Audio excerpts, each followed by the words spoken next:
kita semua. Mari sebelum kita memulai aktivitas kita, terlebih dahulu kita datang kepada Tuhan. Mari satukan hati, kita berdoa. Bapa kami yang ada di sorga, puji dan syukur kami panjatkan kepadamu ya Allah, atas segala kebaikan dan kemurahan-Mu. Engkau menjaga dan memelihara kami, memberikan kami nafas kehidupan hingga pada saat pagi hari ini. Bapa yang baik, sebelum kami memulai rangkaian kegiatan kami hari ini, kami mau terlebih dahulu datang kepada Tuhan, memuji dan mendengarkan sebagian kebenaran firman-Mu. Kiranya Engkau yang menolong setiap hati kami, supaya kami sungguh-sungguh datang kepada Tuhan. Ampuni kami Bapa atas segala dosa kami. Hanya di dalam nama Tuhan Yesus kami berdoa dan mengucap syukur. Amin. Mari anak-anak ibu yang kekasih, kita bernyanyi memuji Tuhan. Kita katakan selamat pagi Bapa. Kita sama-sama bernyanyi dengan hati yang sungguh-sungguh. Kita menyapa Bapa di sorga lewat pujian kita hari ini.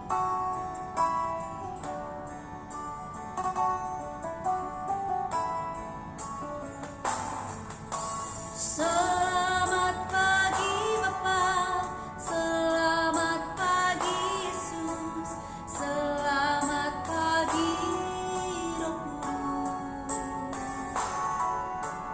Terima kasih atas anugerah-Mu, semalam telah berlalu.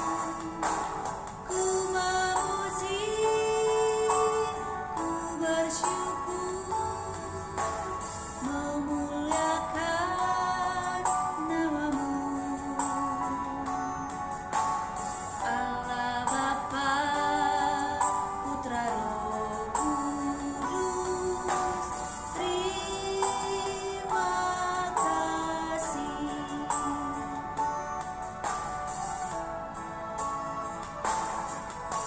Selamat pagi Bapa, selamat pagi Yesus, selamat pagi Roh Kudus.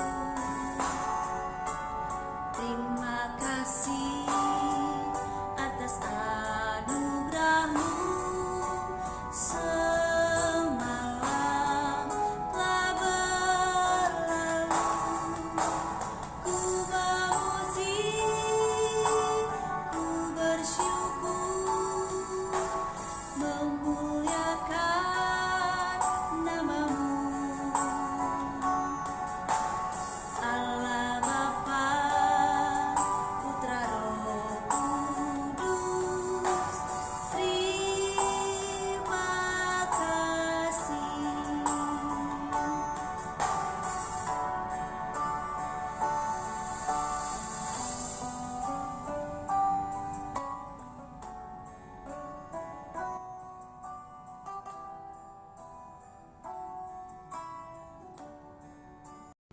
Mari anak-anak ibu yang kekasih, kita mendengarkan dan merenungkan kebenaran firman Tuhan hari ini yang terambil dari 1 Raja-Raja pasal 3 ayat 16 sampai ayat yang ke-28.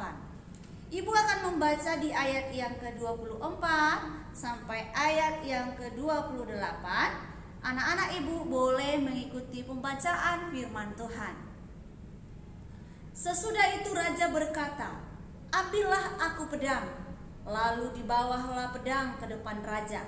Kata raja, "Penggalah anak yang hidup itu menjadi 2, dan berikanlah setengah kepada yang satu dan yang setengah lagi kepada yang lain." Maka kata perempuan yang mempunyai anak yang hidup itu kepada raja, sebab timbullah belas kasihannya terhadap anaknya itu, katanya, "Ya tuanku, berikanlah kepadanya bayi yang hidup itu. Jangan sekali-kali membunuh dia." Tetapi yang lain itu berkata, "Supaya jangan untukku ataupun untukmu penggalah." Tetapi raja menjawab katanya, "Berikanlah kepadanya bayi yang hidup itu. Jangan sekali-kali membunuh dia. dia itulah ibunya. Ketika seluruh orang Israel mendengar keputusan hukum yang diberikan raja, maka takutlah mereka kepada raja, sebab mereka melihat bahwa hikmat daripada Allah ada dalam hatinya untuk melakukan keadilan. Demikian pembacaan kebenaran firman Tuhan. Yang menjadi tema kebenaran firman Tuhan hari ini adalah hikmat Allah. Di dalam mengambil sebuah keputusan tidak selamanya mudah. Terkadang di dalam mengambil keputusan diperhadapkan pada situasi yang sulit. Kenapa? Karena di dalam mengambil sebuah keputusan bisa berpengaruh terhadap diri sendiri dan juga berpengaruh terhadap orang lain. Ketika kita mengambil sebuah keputusan dan keputusan yang kita ambil itu salah, maka penyesalanlah yang terjadi. Tetapi jika kita mengambil keputusan dengan baik dan benar berdasarkan hikmat Tuhan, maka kita akan peroleh berkat yang luar biasa. Anak-anak ibu yang kekasih, siapakah di dalam Alkitab yang terkenal dengan hikmat? Dia adalah Raja Salomo. Mengapa dikatakan Raja Salomo adalah orang yang berhikmat? Karena Raja Salomo pernah dihadapkan di dalam mengambil sebuah keputusan. Demikian ceritanya. Ada dua orang perempuan menghadap Raja Salomo. Perempuan yang pertama berkata seperti ini. Tuanku, aku tinggal satu rumah dengan perempuan ini. Suatu ketika aku melahirkan dan 3 hari kemudian perempuan ini melahirkan. Tetapi anak itu mati. Anaknya mati karena ditiduri. Pada saat malam hari, perempuan itu mengambil anakku yang hidup dan meletakkan anaknya yang mati itu di pangkuanku. Lalu ketika aku bangun pagi, aku hendak menyusui anakku. Dan aku melihat bahwa anakku sudah mati. Dan aku mengamati. Ternyata dia bukan anakku. Tetapi perempuan yang kedua itu berkata seperti ini. Bukan, anakmulah yang hidup, anakmulah yang mati. Perempuan yang satu lagi menjawab lagi. Bukan, anakkulah yang hidup, anakkulah yang mati. Perempuan itu berkelahi di hadapan Raja Salomo. Lalu Raja Salomo berkata seperti ini. Perempuan yang satu berkata, anakmulah yang mati, anakkulah yang hidup. Yang satu lagi berkata, anakmulah yang mati, anakkulah yang hidup. Maka ambilkan aku pedang, kata Raja Salomo. Penggalah anak yang hidup itu dan bagikan masing-masing kepada perempuan itu. Lalu perempuan yang punya anak berkata, jangan sekali-kali memenggal anak itu. Berikanlah anak yang hidup itu kepada perempuan itu. Anak-anak ibu, mengapa perempuan yang pertama itu mengatakan demikian? Karena perempuan yang pertama itu merasa kasihan. Dan memang dia kasihan kepada anaknya sendiri. Tidak ada seorang ibu yang menginginkan anaknya dilukai, apalagi sampai dipenggal. Tetapi perempuan yang kedua berkata, supaya tidak untukku dan supaya tidak untuknya, penggallah dia. Wah, luar biasa. Kenapa perempuan yang kedua berkata demikian? Karena bukan dialah ibunya. Andai kata dia ibunya, tidak mungkin ia mengatakan penggallah anak itu. Nah, anak-anak ibu yang kekasih, Raja Salomo lihat dapat memperoleh kesimpulan dari masalah itu. Akhirnya Raja Salomo berkata seperti ini.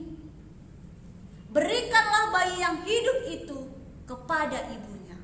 Lalu anak yang hidup itu diberikan kepada ibunya. Anak-anak ibu yang kekasih, hikmat yang diperoleh oleh Raja Salomo itu bukan berasal dari manusia. Hikmat yang diperoleh oleh Raja Salomo itu bersumber dari Allah. Bagaimana supaya kita dapat beroleh hikmat? Kita bisa meneladani Raja Salomo. Raja Salomo tidak meminta kekayaan kepada Allah. Raja Salomo tidak meminta kepintaran kepada Allah. Raja Salomo tidak meminta jabatan kepada Allah. Tetapi Raja Salomo meminta hikmat dari Allah. Selain dari meminta hikmat dari Allah, Raja Salomo taat kepada Allah, memiliki hati yang takut akan Tuhan. Di dalam Amsal 1 ayat 7 berkata, takut akan Tuhan adalah permulaan pengetahuan, tetapi orang bodoh menghina hikmat dan didikan. Ayat yang sama di dalam Amsal 9 ayat 10 berkata, permulaan hikmat adalah takut akan Tuhan, dan mengenal yang Maha Kudus adalah pengertian. Jadi yang diajarkan kepada kita, mari kita meminta hikmat kepada Tuhan, dan mari kita memiliki hati yang takut akan Tuhan. Sehingga suatu saat ketika kita diperhadapkan untuk mengambil sebuah keputusan, baik itu keputusan dalam perkara yang kecil, baik itu keputusan di dalam perkara yang besar, kita memutuskannya berdasarkan hikmat yang daripada Allah. Mari anak-anak ibu, kita aplikasikan kebenaran firman Tuhan. Kita memohon hikmat yang daripada Allah, dan kita memiliki hati yang takut akan Tuhan, supaya kita benar-benar beroleh hikmat di dalam menjalani kehidupan kita.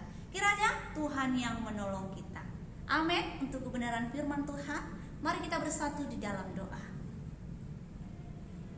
Terima kasih ya Allah untuk kebenaran firman-Mu yang boleh kami dengarkan pada saat pagi hari ini.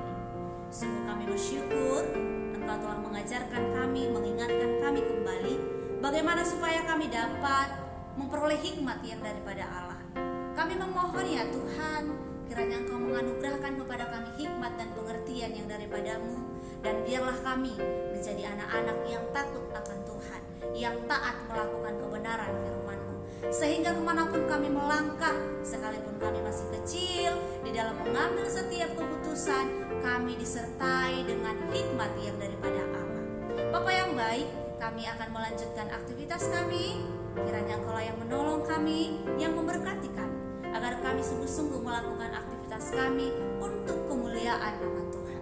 Ampuni kami Bapa atas segala dosa kami. Hanya di dalam nama Tuhan Yesus kami berdoa dan mengucap syukur.